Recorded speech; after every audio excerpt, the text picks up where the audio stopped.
Hi, I'm Dave, and I've done a series of videos on my career and the different federal agencies that I've worked for. I've got 25 years experience in federal natural resource law enforcement. So back in 1998, I believe it was towards the fall, at that time I was a Bureau of Land Management, which is under the U.S. Department of Interior. I was a law enforcement ranger in 1801. I had been in Wyoming in Rock Springs, and I transferred to Whitethorn, California, which is in Humboldt County, and my patrol area was the King Range National Conservation Area. So at that time, I don't think it's changed much. The King Range National Conservation Area was about 65,000 acres, and today I think it includes parts of the California Coastal National Monument. That was just occurring while the beginning stages while I was there. So I tried finding a house to live in to rent. I really had no clue about the area. Actually, the rangers that had worked there before me said, don't do it. It's a bad job. You're not going to like it. You don't get much support. I'm stubborn. I was like, oh, I'll try it. It's wilderness. There in the King Range, you're deputized by the Humboldt County Sheriff's Department and the Mendocino County Sheriff's Department. So I had ticket books where I could write state fish and game violations or traffic violations. So I had state peace officer authority there besides my federal authority. And that made it more interesting to me. In Wyoming, I only had federal authority that was very limited.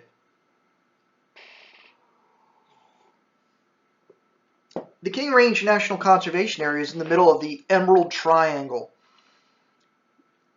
And that meant back in that time, everybody grew dope there. Actually, they still do. Marijuana was the #1 employee of that entire area. And a few years before I got there, Operation Green Sweep had occurred, which infuriated the community when they brought in the National Guard, and they really tried to go gung-ho on eradication efforts. And it wasn't overly successful, and it certainly was a public relations nightmare. And so I'm coming into, as I started to realize, a bad situation. As a Bureau of Land Management ranger in the King Range, and this position doesn't exist anymore, they no longer hire someone down there, or at least as of 2020, you work for a non-law enforcement manager. Someone who's never carried a badge and gun dictates to you how you do your job. And so once I got there, I started to realize basically the mess that I'd gotten myself into. So I tried to find a house to rent. I couldn't get a reasonably priced one that didn't have rodents living in it. So I lived in a double-wide trailer at the King Range office in, it was actually Thorn Junction, down by the maintenance area and the fire hall and the BLM Visitor Center and headquarters down there. It was really the safest place to live.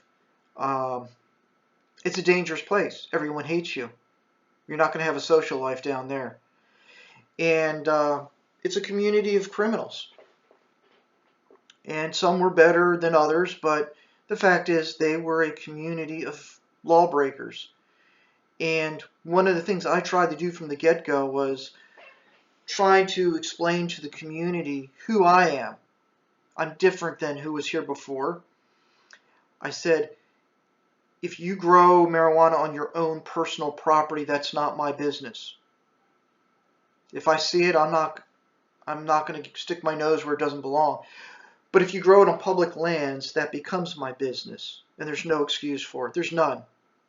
That's public land. It belongs to the American people, not you. So I tried to instill that to people. I'm here to protect natural resources. If you care about Mother Earth, they try to pretend to be hippies, but they're not. They are some of probably the most capitalistic people you ever meet. It's all about making the money, the buck. And some of them are extremely wealthy, or they were. Now that it's legalized, it's 2020 now, they're not making the money that they used to.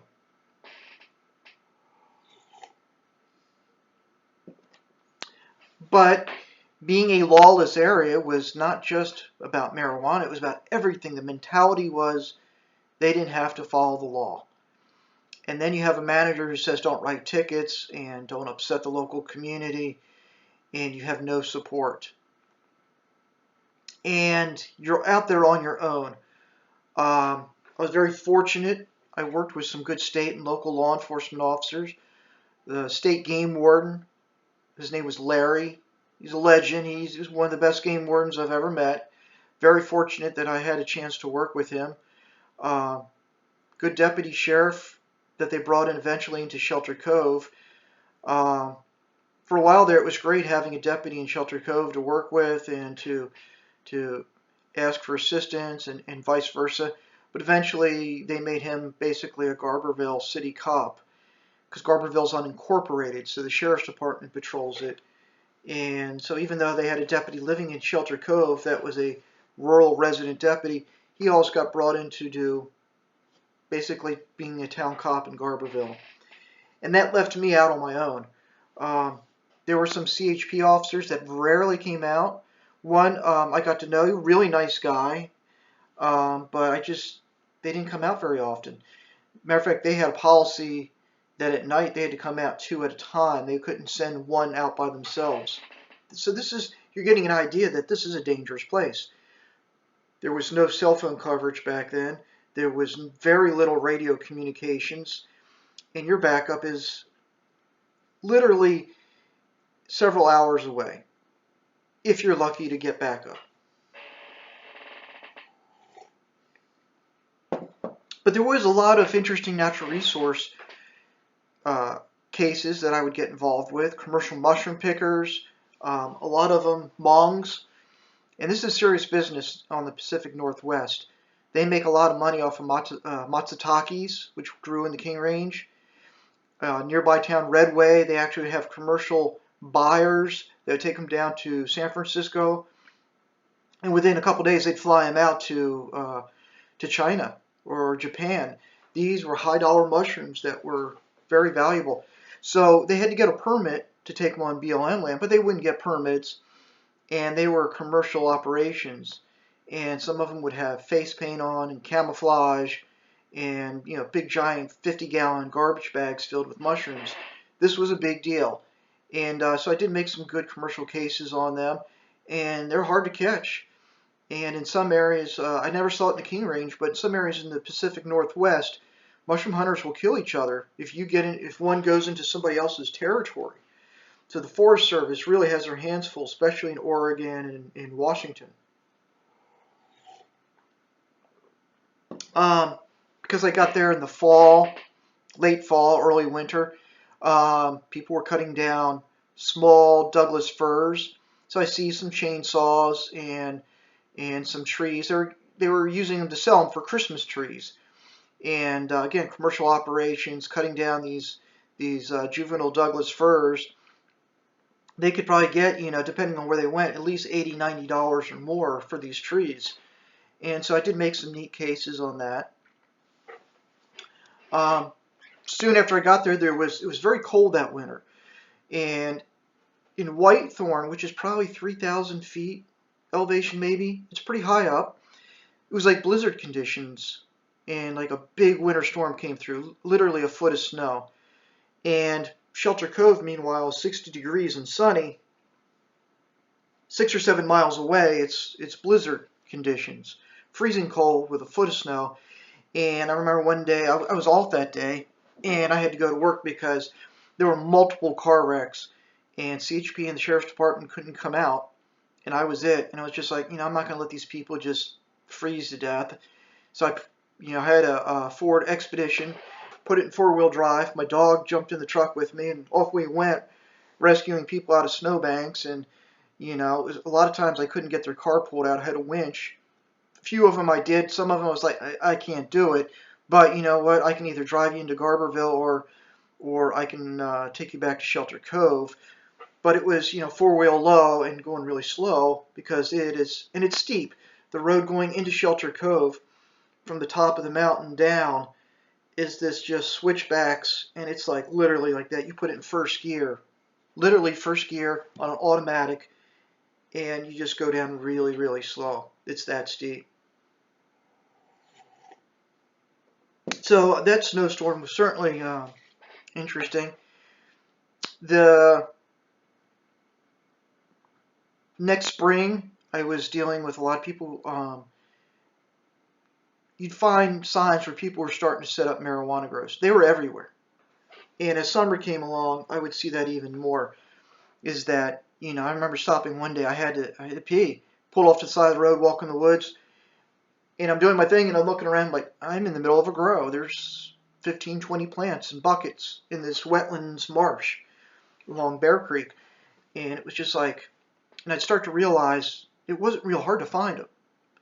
And the manager said, "You will not get involved in marijuana growing or marijuana enforcement." But I did, because it was there. You can't ignore it. And I remember telling the manager, I'm a federal law enforcement officer. I can't do that. If I see it, I'm going to take care of it. And usually I would document it, GPS it if I could, and let the agent deal with it. Sometimes I had some disagreements on how the agent did their job. They were focused on drug enforcement. And I looked at a lot of these issues as environmental, natural resource enforcement. And I'd be like, this is spring, the juvenile salmon will be doing their migration, and we have people dumping these empty bags of fertilizer into the streams and damming the streams up. I said, this is not like a gigantic row. Let's just yank it now and clean it up. And yeah, they'll have to go somewhere else. But a small, some of these grows may have been only 6 or 7, 8 plants. A lot of money still if you're getting, $5,000 a plant maybe at that time. Doesn't take much to make a good chunk of change. But there were other grows that were, especially in the eastern part of Humboldt County, much, much bigger. And these little tiny ones were causing some environmental damage.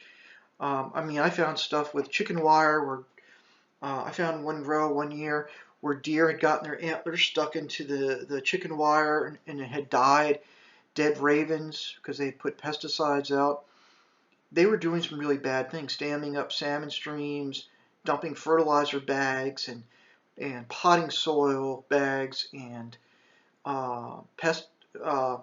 herbicides and all this crap was being dumped right into the streams because they were pigs. They were dirty, and it was about making money. And none of the grows I ever saw were people that said, "Oh, I love Mother Nature." No, you didn't. You were there to make money.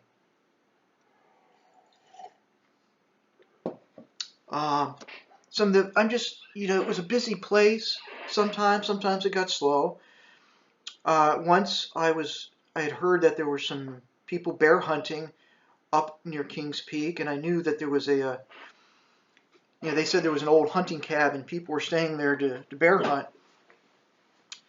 So normally what I would do is I would talk to the game warden and say, "Hey, I want to go up there and work some hunting. Is that okay with you? I don't want to step on your toes." And he'd be like, he goes, "I got the whole county, so southern part of the county, so go ahead." And he goes, "If I have a problem with it, I'll let you know. We'll work together." I said, "Sure." So he goes, "Go ahead. I appreciate you letting me know what you're doing, but if you can get up there and work some bear hunting, that'd be great." So I drove up there and I found a Jeep. So a postal service out of Whitethorn had a Jeep stolen. I find the Jeep spray painted black. Good find. Stolen vehicle, government property. And I find this huge occult pentagram with candles and animal bones from animal sacrifices. And I'm like, this is kind of creepy. And there's no radio signal. We didn't have cell phones. So there was no communications at this point up there on King Peak. So I backed out, and there was a hell spot nearby where I could get out a radio signal. And we used CHP dispatch, although we could reach other dispatches, sheriffs or fishing game, state parks. But I managed. I think my call sign at that time was 5650 on the blue. They had different colors for different channels, so they did us a favor. They were doing it for free. So the green was their main CHP channel, and I was on the blue channel. And I managed to get a signal out and say, hey, can you call the agent and another ranger and say I need backup at this location. I've got a stolen vehicle. If you can call a deputy too, that'd be nice. And also, I'm going to need a tow truck. So I tried to get as much help as possible because besides the occult site, the Jeep, you know, there was the cabin was the road went down, and that's where this old cabin was. And I was like, I don't want to go down there with people that have stolen a vehicle, that have weapons. You know, it wasn't. I just had the creeps. I had something about me said, don't do it. Wait till you get help. It's just not worth it. And so anyway, I waited and blocked it off so the Jeep couldn't get out if they tried, and they didn't. And did you find a skunk? Ew. So anyway, my backup came, and we were able to get the Jeep out. We went down to the cabin, and people had been staying there. We were never able to make a case on that, but it was just definitely one of those things where, you know, in that area, you were just so far out on your own, and there were so many people involved in criminal activities. It was always best to try to get help if you could. And but at least I got the Jeep returned to the Postal Service. But it was weird. You know, you're up there. Remember, the fog was coming in real thick, and you could barely see. And then it would clear up for a little bit, and you could see the ocean down below. You know, you're almost 4,000 feet up elevation. And very strange, the occult site. They were the animal bones. Some of them had been made into like wind chimes, and there were candles in this pentagram. It was a circle with the 5-point star with different scrolling on the rocks, and you could see there was little animals that had been burnt as like an offering of some kind. Strange stuff. Made some good illegal woodcutting cases there. Again, you know, walking or driving down the road, and you'd see people with chainsaws cutting wood, and you catch them in the act. And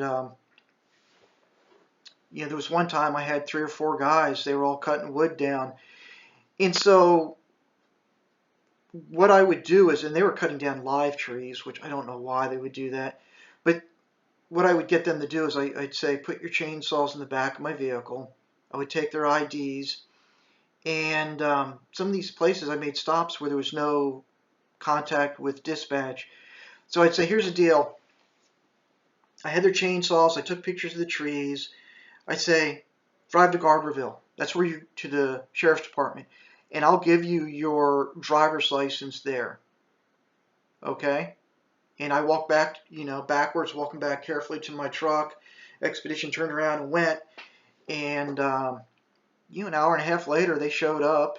And I kept the chainsaws as evidence. And was able to write the tickets down. And then with a deputy with me in Garberville, you know, I was able to also check for warrants and that kind of stuff. Because, you know, again, these people just had no respect at all for law enforcement.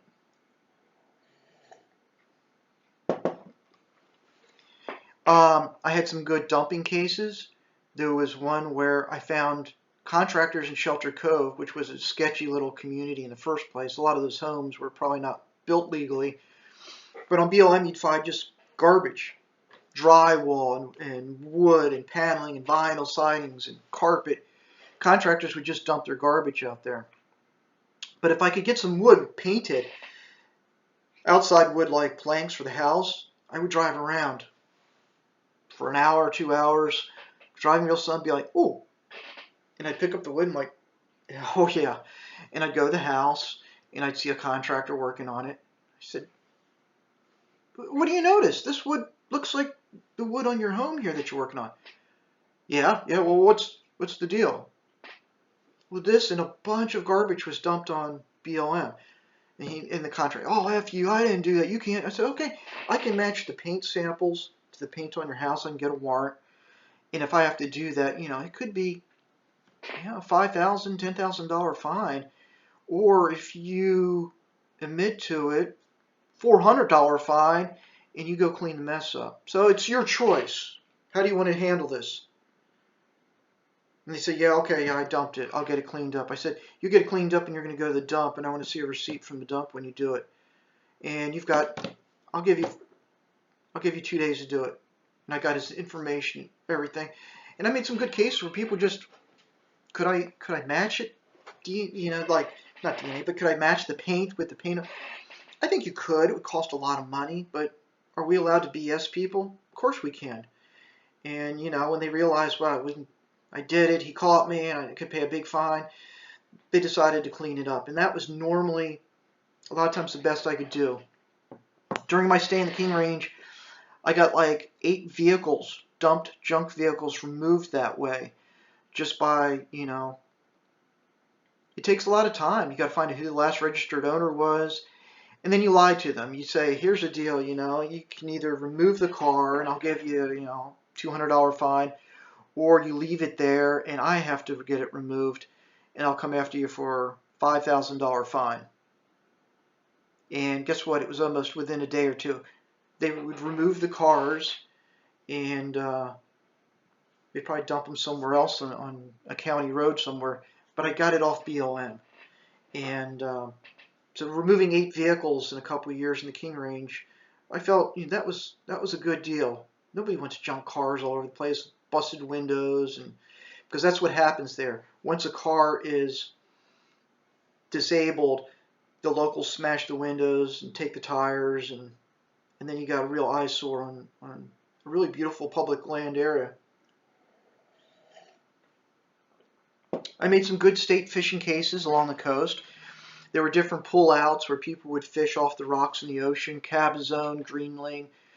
I did some abalone enforcement, making sure I made some tickets on people not punching their punch cards out. So if you got an abalone, you had to punch the punch card to show that you're not going over your limit for the season.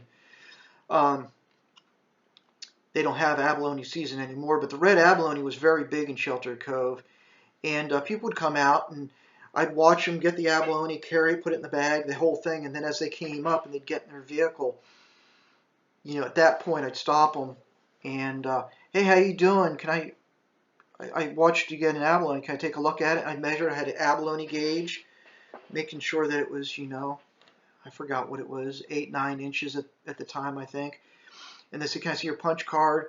Oh, well, I kind of forgot to punch it out. Oh, no, it's a violation. You got to do that before you get back to the parking lot. So, worked deer hunting, and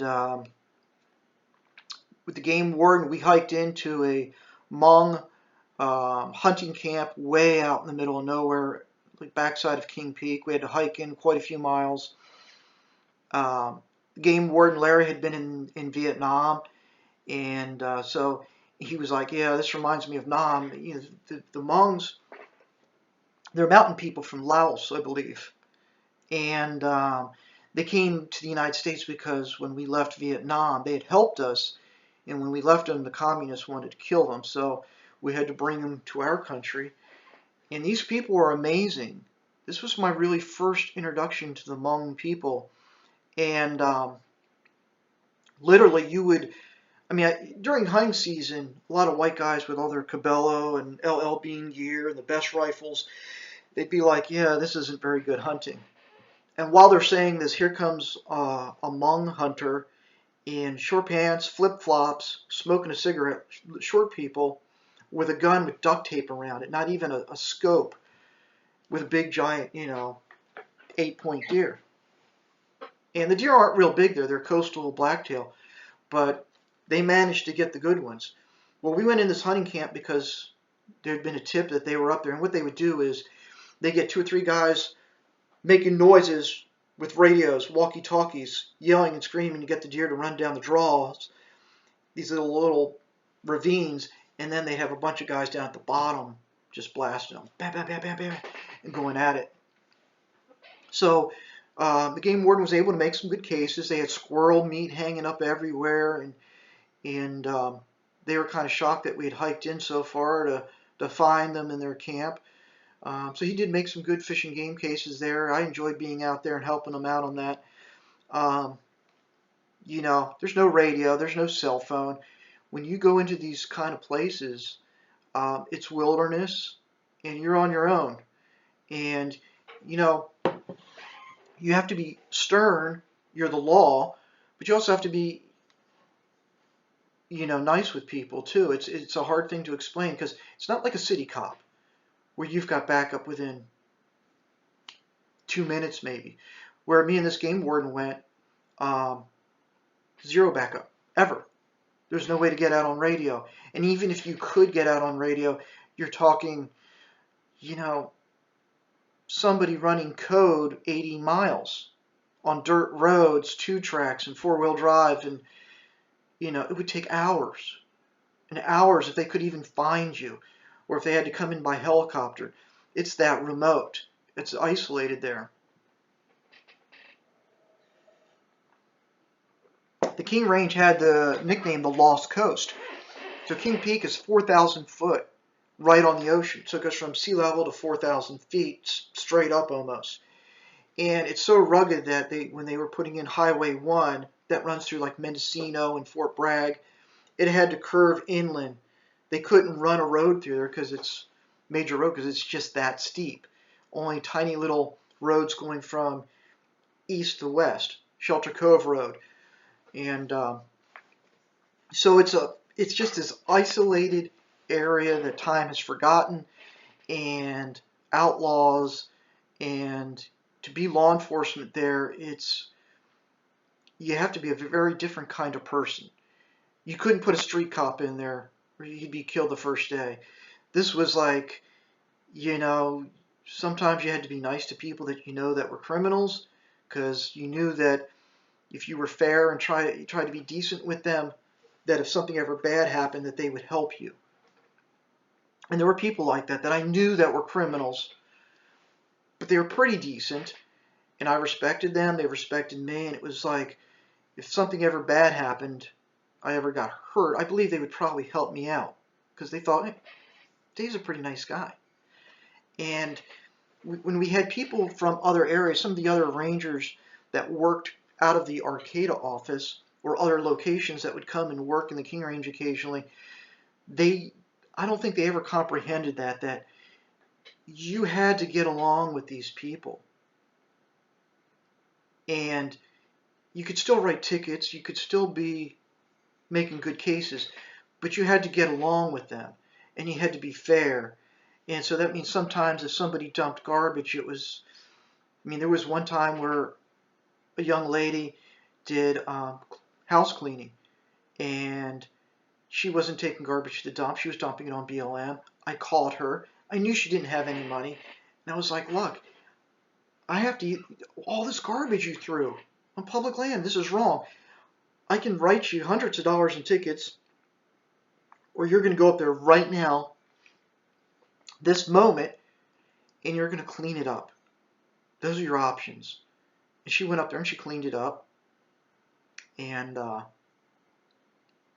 said, don't dump it.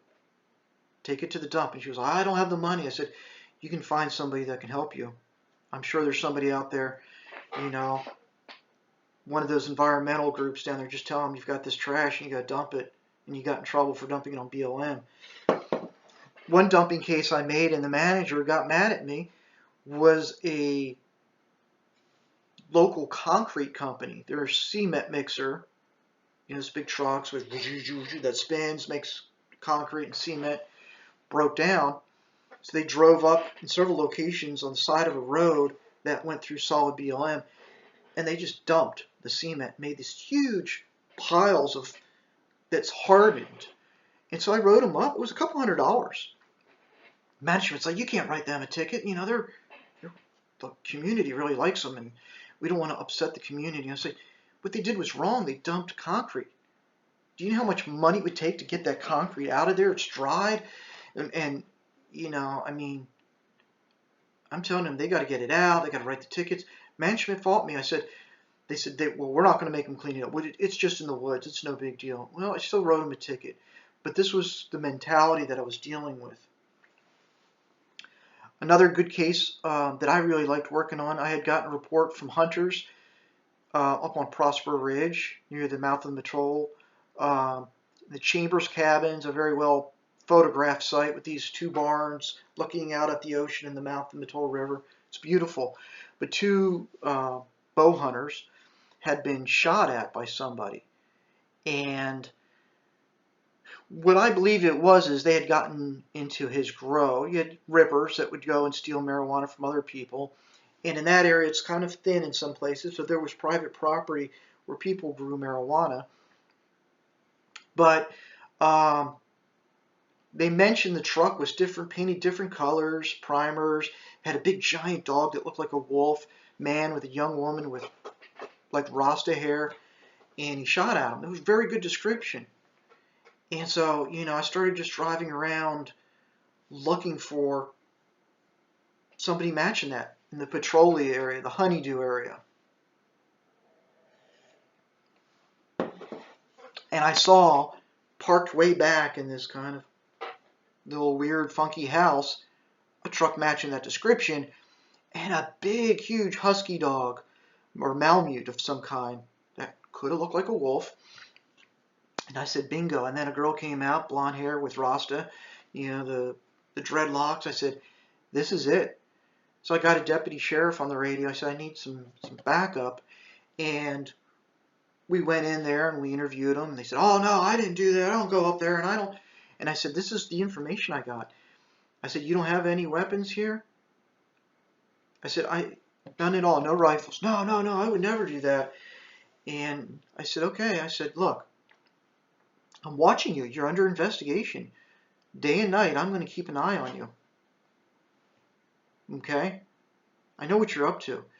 And here's the deal is you help me resolve this issue and it goes away. If you did it, you get a ticket. I seize the gun and the problem goes away. If it doesn't, wherever you're going, whatever you're doing for a living, I'm watching you. Do you really want that? So we drove away. And several days later, I get a call from the guy. Yeah, well, I'd like to talk to you. Okay. So I met with him down near Petrolia, and he said, well, I was up at the Chambers cabin shooting at snags at the mouth of the Mattole River. There were some logs down there, and I was target shooting. I said, really? You were shooting almost a quarter of a mile away, several hundred yards, over top a developed campground is what you're telling me. Well, yeah, but I was shooting. Nobody was down. I said, that's where people swim and play in the estuary. Fishermen fish down there. You're telling me you were shooting down there. Yeah, and which rifle were you using? And he brought out a nice Enfield 308 rifle. I said, okay. I said, so what I did was I wrote him up for creating a hazard and a nuisance. It was a $500 fine. I seized his rifle. And he actually got a really good fine. He got like, I think they bumped it up to $600 or $700. Seizure of the weapon permanently. They didn't give it back. And prohibition. He couldn't be on public lands for 2 years. Back then, that was pretty good. I was shocked that the U.S. Attorney's Office out of San Francisco would go with that. But they did. And I believe 100% he was probably shooting at those bow hunters. But you take what you can take. I managed to make a case out of it. And when you make a case like that in a place like Petrolia, the word gets out. We got a ranger out there that's busting his ass. Don't mess around up there. I made some cattle trespass case up there at the Chambers cabin. It's sad. A descendant of one of the people that hillside and that mountain area was named after had cows and just refused after warning to remove their cows off public land. And the cows weren't seized, but they did receive civil penalties for grazing during the wintertime when they were told to get their cows off. And then their grazing lease was taken away and they could no longer graze up there. Um, the mouth of the atoll has a campground, extremely isolated, remote campground. And one morning, I had a riot there, honest to God riot. And what had happened was, during the late 90s, this is a time when in this Humboldt County is we're having a lot of the timber wars, and you have rainbow people and protesters protesting the cutting down of redwoods. So this is occurring nearby. And here we had a busload of rainbow people that somehow got into a fight with a bunch of members of the local community.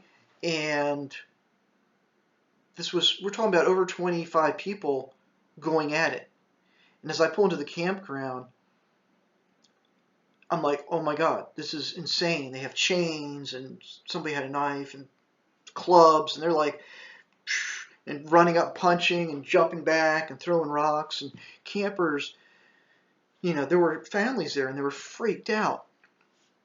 And I called for backup. I got one call out, and that's all I could get. It's hit or miss. You can move up an inch and get a call, move back an inch, and nothing. And so I managed to get one call out there, and it was like over an hour. And I'm like, I've got backup calling, and I'm hitting the siren, and that would break them apart. And then they'd come back and throw rocks. And and I asked the campers, what the hell's going on? I said, I've got backup coming, but I can only do so much. You stay with me, and I'll get you out of here so you don't have to get injured. Pack your gear up. And they said something happened last night. There was a big party. They were all partying, having fun. And maybe it was over a woman or drugs, but something went down. And off and on throughout the night, they've been going crazy. By the time I got this fight kind of broken up by just hitting a siren and loudspeaker and driving in between them, they were eventually scattering. And I couldn't remember faces and stuff. And when deputies showed up, it was just like, I said, it's by the time you got here, it's over now. I said, it was intense. It was like, do you just let them kill each other? At least I managed to get the families out of there. But it was one of those things where I was telling management, that campground is dangerous. We need a campground host. We need something. We can't allow the public to be subject to this. This is a lawless area. I shouldn't be subject to it. I should have more help going into this place. I mean, I was the only ranger down there. I had some medical conditions, so for a few months, some other rangers came down to fill in for me while I was recuperating from an operation. And they saw firsthand how insane it was. 4th of July, I remember one year in Shelter Cove, was me, a game warden, and a bunch of deputies. And it was just insane. Mobs and mobs of people going crazy, throwing beer bottles. One guy broke a beer bottle and went to swing it to slice my neck, and I went like that, and he missed. A huge deputy slammed him to the ground, arrested him. They put him in one of the deputies' patrol car. He kicked the window out and escaped and managed to cut his handcuffs loose, and he was running around for several days with the handcuff still on him. I mean, this is the kind of stuff that was happening down there in Shelter Cove, and it was a very insane place. So, especially during the 4th of July. And then at the same time, the Atoll campground, another ranger had worked up there, and I told him, I said, it's going to be insane. And he's like, I can handle it. I've been in Southern California. And he was like, oh my God, it was people launching fireworks at each other and throwing cherry bombs. And I said, these people don't respect law. And you're either there with a bunch of people, or you just give up and say, I'm not going to be a part of this. And that's the way it was there. And you had to kind of pick and choose your battles. I'm at 39 minutes, so I'm going to try to make it short. Did a lot of search and rescue there. And one horrible event occurred. I was checking fishermen, and someone ran up and said, there's something going on down at Black Sands Beach. And I get down there, and it was a beautiful day, sunny day, but there was high surf advisory. So a storm way out at sea was bringing these giant waves. Especially down at Black Sands Beach, I was watching waves the size of telephone poles crashing the beach. And apparently a woman had, all I was told was this big group, and a woman's been washed out at sea. They think she's dead. Other people have jumped in the ocean to try to rescue her. They're stranded. I walked down the beach a little bit. Split rock. It was this rock at the time that was like this. And it happened somewhere close to that vicinity. People at the beach were telling me, okay, look, there's some people floating in the water. And I could see a fishing boat coming in really close to shore. This guy was risking his life in his boat. I couldn't get out on the radio. So I saw the emergency crews coming up to the gates. Black Sands Beach, a few years before I got there, had been shut off to off-road vehicle use. So they put a gate up there. I said, I don't have the key to it. I was never given the key. I said, go ahead and just cut the bolts. Just cut it. You've got bolt cutters. And they did. They cut them. I said, do what you got to do. Coast Guard had been called. They had a helicopter nearby, so they're coming in and like, oh my God, I hope they can get these people. And I had my binoculars, and again, these monstrous waves were sleeper waves or sneaker waves, they call them in the Pacific Northwest. Just, it'd be calm and also, and I'm watching, I was told by another group that said, hey, this is what's happened. Man and boy are getting rescued by that fishing boat, but they said there's two boys over there, and I'm like, and I'm watching them. They're maybe 100 yards, 150 yards offshore. Not, there was no way you could swim out there. It was spring, so it was like March, 40-degree water with these strong undertow and strong waves. And I see the Coast Guard helicopter come up, and I'm like, thank God. And all of a sudden, they're struggling, and I see the helicopter and go, and I'm like, no. And soon afterwards, I'm watching, and I could have turned away. I watched them go under. There's nothing I could do. You can't throw something out there to rescue them. You can't swim. You feel guilty, but there's nothing a human could do. And it turned out later, why the hell did the Coast Guard helicopter leave? Well, it had a chip failure light come on. And their policy was land it immediately. So they landed at Shelter Cove Airport. Chip failure means that the rotors could freeze up. That the chip lights up saying there's something going wrong with the rotors and they're going to freeze. And if they freeze up, the helicopter crashes. And they get a lot of bad mechanical errors from those lights that really there's no problem, but the light comes on. But policy says get that helicopter on the ground. So I can't blame them. This was a school group from Canada, from Alberta. They didn't understand the ocean or sleeper waves. And, that would turn out to be a long week. So that night, her body was recovered by the fishermen. And she was put in a body bag down at the Shelter Cove Fire Department's office. About 2 days later, me and another deputy were talking to family members. They showed up. And the family, mother, father, and daughter, were talking to him saying, we're working nonstop, 24/7. I hadn't slept. I was just like a zombie. Eating very little, sleeping very little. We had to find these bodies. Eventually they would come to shore. And it's just a nightmare come true. You're talking to the family, and all of a sudden you're talking to them and say, okay, this is what we're doing. We're watching the tides and the currents. We think they're going to come in this area. And the daughter's like screaming. She just starts screaming.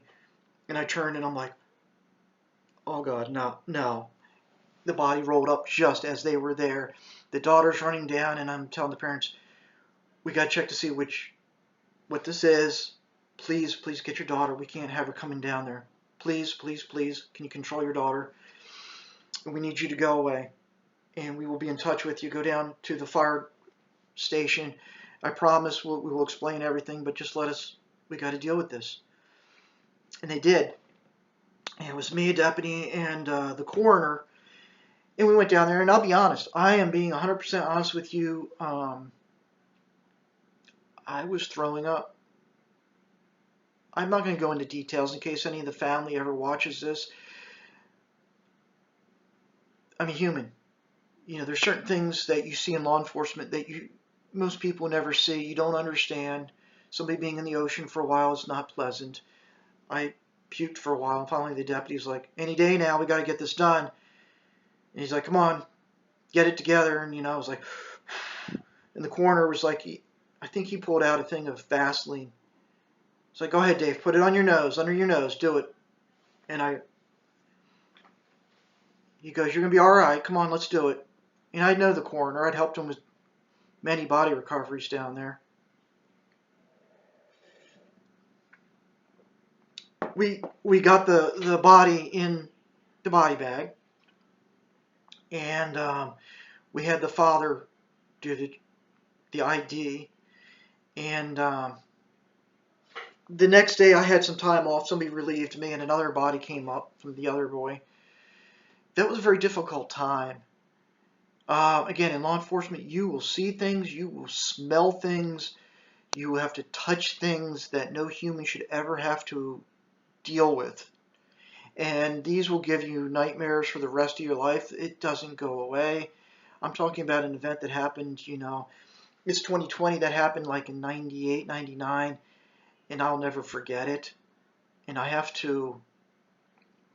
it upsets me a lot sometimes, and you can't let it go.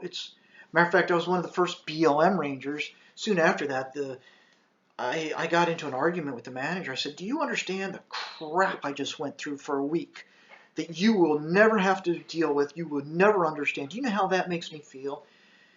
And so within a couple of days, she's like, it's been decided by, the program. See, as a ranger, you're not in the division of law enforcement. So you had a chief ranger like in Idaho that oversaw training and policy, but you worked under specific managers. But they decided to start doing this critical stress debriefing. And I met with a psychiatrist. I didn't want to at first, but it was like, you're going to. And it was very helpful. Once you do it, because when you're law enforcement, I don't care about feelings. But you realize once you sit there, because you're drinking a lot, you're angry, you're ticked off, especially people that don't know what it's like to be in that situation. You go to the critical stress debrief with a psychiatrist and you say, all right, this is how I feel. This is what I'm dealing with. I can't sleep. I'm drinking a lot. I'm angry at people that, I'm having nightmares. So what am I, crazy? And the psychiatrist said, no, you're normal. She goes, it was a female. She goes, I deal with firefighters, police officers, search and rescue. They all say the exact same thing you say, and exactly, verbatim. No, you're not crazy. You're normal. You're experiencing normal things, and you need to understand that. There was no way you could have rescued those people. You're not responsible for what happened to them. You witnessed horrible things. You had to see, smell, and touch horrible things. And most human beings don't take it as well as you are. You're normal. Keep busy. Drinking is not going to make things get better for you. It's never going to improve things. Drugs don't improve things. It's all about accepting this is a part of the job, the lifestyle you've chosen, and you have to accept that you're going to see, touch horrible things, smell horrible things, experience horrible things. And you need to talk about it. You need to get it out.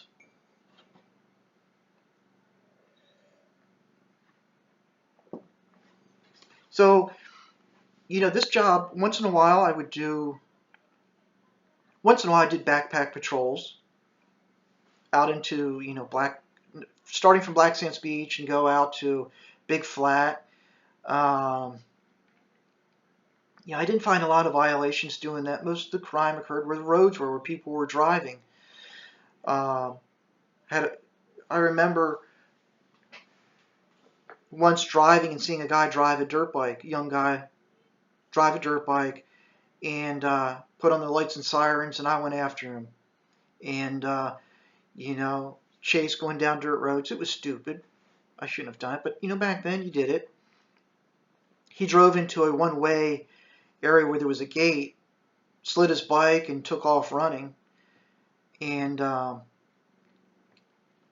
knew he was hiding in the woods. And so what I did was I told him, I yelled out, I'm going to hook your bike up on a chain, and I'm going to drag it back to the BLM headquarters. Now, it may not be in one piece when it gets there, but I have no other way of transporting it. But if you come out right now and talk to me, you'll probably get a ticket, and you can have your bike back. So how do you want to handle this? And the kid came out, and I said, where you live? He told me. I said, okay. I said, give me all the proper information, because if you don't, then the next time you get hooked, cuffed and stuffed, I'm going to find you. I mean, I know who you are now. I took a picture of him without his helmet on. I had my little, Kodak Polaroid camera. I said, it'd be easy to find you now. And he gave me all his information. I wrote him a ticket. And what's interesting is soon later, I transferred to another agency to become a special agent with NOAA, National Marine Fisheries Service. And me and a deputy marshal, the U.S. deputy marshal said, hey, this guy never paid his BLM ticket. You want to go get him? And it was within a day that it turned out that he had been killed in a drug deal in Whitethorn. And so I remember calling the deputy marshal saying, we don't need to go after this guy anymore. He goes, well, why not? And I said, he's the one that got killed down in Thorn Junction by the bridge there. Oh, okay, well, that makes it easier for us. Same thing with the kid that was an 18-year-old kid, 19-year-old that took the bottle that tried to cut me during that 4th of July celebration in Shelter Cove. He died in an accident. And so a lot of these young people in this area died all kinds of horrible ways, drug deals, DUIs, car wrecks. It was just this, they were living a lifestyle like their parents. They could make tons of money growing dope. They lived fast, and they didn't live long. And but anyway, that was the King Range. Another incident I had that was very sad. A young boy hunting got shot and killed by another hunter. I have a lot of personal feelings on how, both me and the game warden had personal feelings on how that investigation was handled. I'm not going to go beyond that, but that was, even though as a BLM ranger you were deputized by the sheriff, certain things are still always going to be the priority of the state and county law enforcement. In BLM, you don't have the control like the Park Service does. The National Park Service, if somebody gets shot there, the National Park comes in and says, we and the FBI are in charge. And they may allow other agencies to come in, but they said, we're a part of this, and we have some say on how this investigation goes. BLM, you don't. You have some say on federal crimes, but when it comes to state violations on public lands, even if you're deputized, you play second fiddle to whichever agency takes lead, whether it's state police or sheriff's department or fish and game. You're always going to be second fiddle because that is not, you're not the lead on that. I had another case that was interesting with dealing with archaeological resources. A stagecoach station had all these little divots were in the ground in this field. And I had to do some, I was like, I've seen this before back in West Virginia with Civil War sites. I could tell just like someone took a little shovel and they were digging and I did some research and found out that it had been a stagecoach station back in the late 1800s. And, come on. What I had found out was that somebody was there trying to dig up some treasures. I tried to get the agent involved, but again, the agent, special agent, was drug enforcement only, marijuana enforcement. And so they didn't deal with any other types of federal natural resource or cultural crimes. We had archaeologists that said, yeah, this is what they're digging up. But I didn't, I was told, well, as a ranger, you really don't do long-term criminal cases. You're supposed to turn that over to an agent. But if the agent doesn't do it, then you're kind of like, well, I'll do what I can. I had an idea who was doing it. I had some tips. I met with them, and I said, this is what I'm looking into. This was a bad thing for somebody to do. This information about the stagecoach station is important for the cultural history of the King Range. And so, we need to find out who did this. At the very least, I want these artifacts back. And a couple days later, these people who I think did it came back with a bucket, said, well, we're not going to tell you who did it, but they wanted you to have this. And it was a big giant bucket of just nails. There were some old coins. And I was like, I said, okay, well, tell them I appreciate their returning government property. And thank you for helping me. I couldn't make a case. I think with the right amount of help from an investigator, I probably could have, but at the very least, I got the artifacts back and I gave them to the archaeologist. But the King Range had there was a lot of variety of stuff. And if I could have lived 50, 60 miles away, because they did allow that at one time, the rangers that lived in Whitethorn eventually moved up towards Fortuna or Hydesville. And I would have loved to do the same thing, lived in a nicer community, but then go down there. But they wouldn't allow that. Eventually, the double wide trailer got condemned. And they said, you got to go. And the best place I could find to rent was way up in Riadel, so I was commuting a long ways in my personal vehicle. You didn't have a take-home vehicle at that time. You had to leave it and it was just like a horrible nightmare. I was so glad to get out of there. And it's sad because it is a beautiful place, the King Range. Out of all the Bureau of Land Management, you couldn't ask for a more scenic place. Beautiful forest and mountains, and I would see bear, and there were elk, and mountain lions I saw, and porcupines. This was just a beautiful place. But to live there was horrible. It was a nasty experience, especially when you have no social life and you had no support from management. They did not want you doing law enforcement. And it just was a hopeless cause. After me, another ranger went there for several years, and he did a very good job. But after him, they didn't bring people in anymore. Nobody wants to live there. And even today, it's not a good place if you're law enforcement to live down there. It's difficult. So anyway, that was my experience as a 1801 Bureau of Land Management GS9 law enforcement ranger. We carried the P228 9mm. I had a Mini 14 Ruger. It was a 223. Was it M14? Mini 14. Yeah, Mini 14. 12-gauge shotgun. Had at first a Ford Explorer, then eventually a Ford F-150 pickup truck. I did do 1 2-week detail, an insanity detail down in El Centro in the Imperial sand dunes. I'll talk about it a little bit. I'm almost 58 minutes. So I was stationed down near Buttercup, and there was just incident after incident. It was just fast-paced down there. Thanksgiving weekend in 99 maybe, or 2000. It was just insanity. And one of the things was Border Patrol's like, here comes this Ford Bronco busting through the desert and crosses into the United States. They chase it and block it off. I'm right there, so I jump in. And there's like 20 people in the Bronco. I mean, it's just like people plastered in there. And the doors open up. It's like a clown car. People are just running everywhere. And I ran and grabbed one young guy. He's punching me and kicking me, and I'm slamming him to the ground. And we're rolling around on the ground, illegal alien. And I'm looking around. And you can see Border Patrol agents all over fighting and chasing people. And I'm like, This is insane. This was before the wall. There was no wall. It was just an open border. And it was insanity. And, I experienced it. And these were not friendly people. I mean, they're kicking and biting. And it was like, oh my God, this is it. And they're like, Border Patrol said, welcome to the border here. It's like this every day. And it's just fight after fight after fight.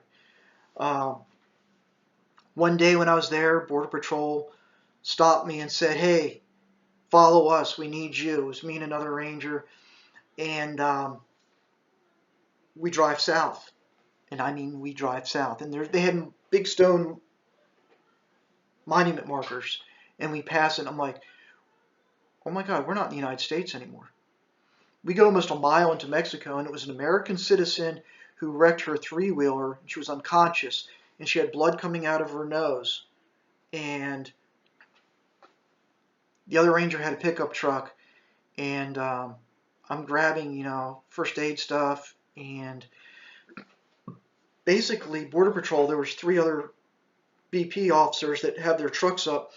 They're pulling out rifles with scopes, and they're screaming at me, get her the F out of here. Now, get her out.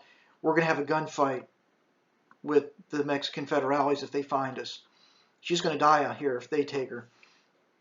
We literally put her on a backboard, this woman, with neck bracing, and we duct taped her in, put her in the back of the F-150, shut the tailgate, and I hit the tailgate, bam, go, go, go.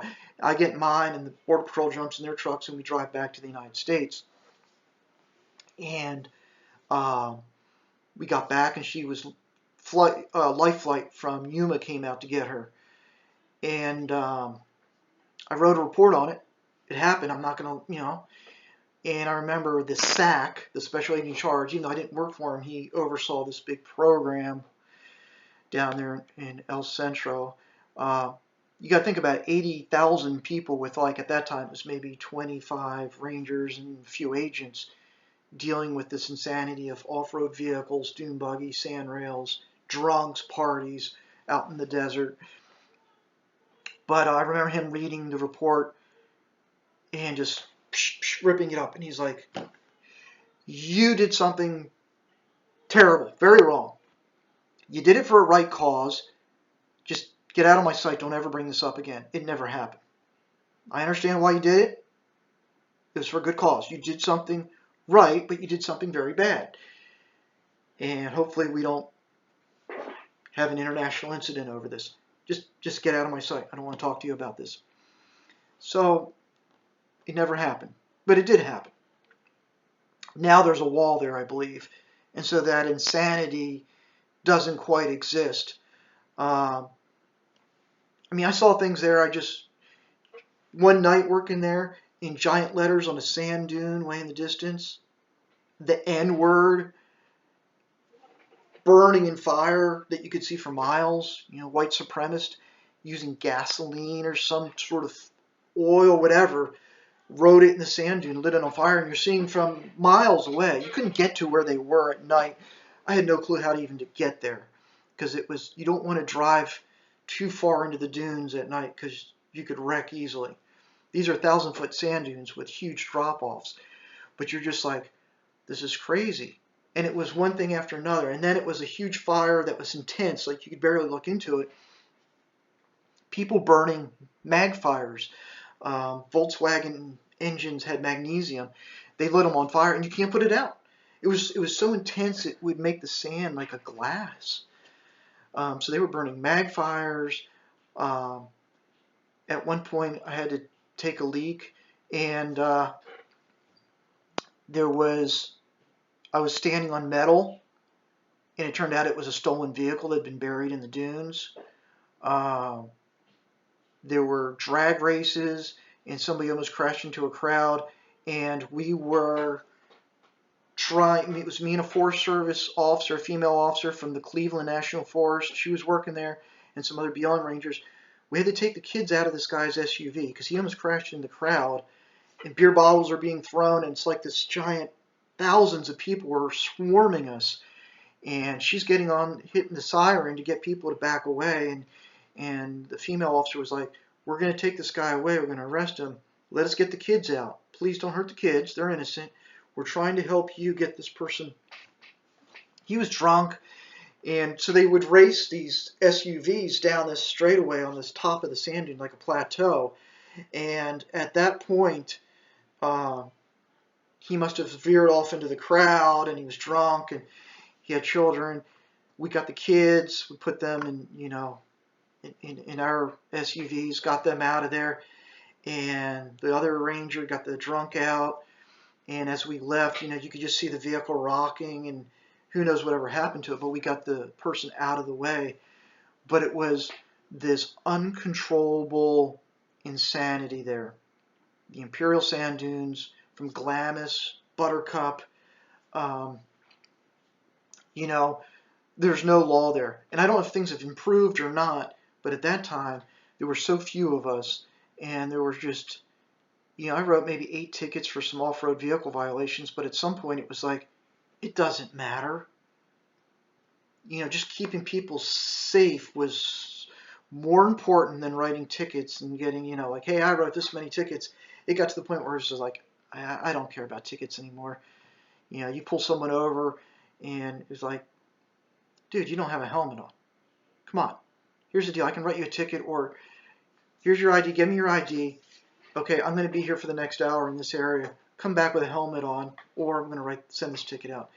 And people would come back like, hey, look, I got a helmet. I said, okay. Don't let me find you doing this again, and I'll look through the database. If you get caught during this next week here without a helmet, then you'll get 2 tickets. Glamis, I just went there once, and that was just like, no, that's not being a ranger. That's not even being a city cop. It's like Mad Max the Road Warrior, and that's the only way to describe the Imperial sand dunes on a Thanksgiving. They filmed Return of a Jedi out there, the sand dune scene with Luke and Jabba the Hutt and the sail barge. I mean, it's neat to experience driving through these gigantic 1,000-foot dunes, but when there's 80,000 people there, a lot of them are good people just wanting to have fun, but then you got some insane, crazy people. Absolute insanity. And women flashing you, lifting their tops, and like I said, writing stuff in gasoline on the side of sand dunes, and burning fires, magnesium fires, finding stolen cars. This had nothing to do with natural resource enforcement. This was just out of control recreation, and you want people to have fun, but once you get to the numbers of 80,000 people, that's a big city, and most of them are drinking and partying, and there was very few deputies or game wardens or highway patrol involved, and they're like, this is your gig. We'll be on the outside. You can call us if you need backup.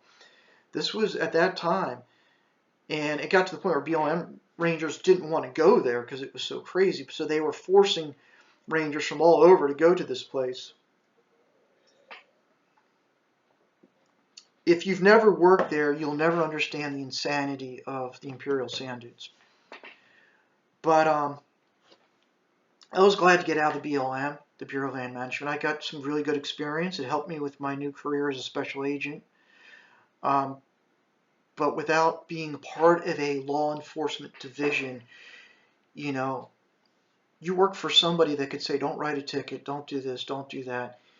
It was sad not to have that kind of support, like, hey, go get them, we've got your back. And I never felt that ever in the BLM.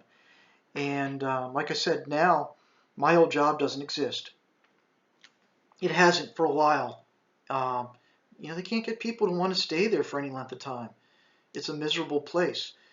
And a lot of BLM jobs are like that. You're stuck in the middle of nowhere in places that, well, people hate you. Anyway, that was my experience. Thank you for taking the time to listen to me. And again, things change. So I'm talking about what happened back in the late 90s. That's well over 20 years ago. But, this was my experience. This is what I dealt with. And thank you again for listening.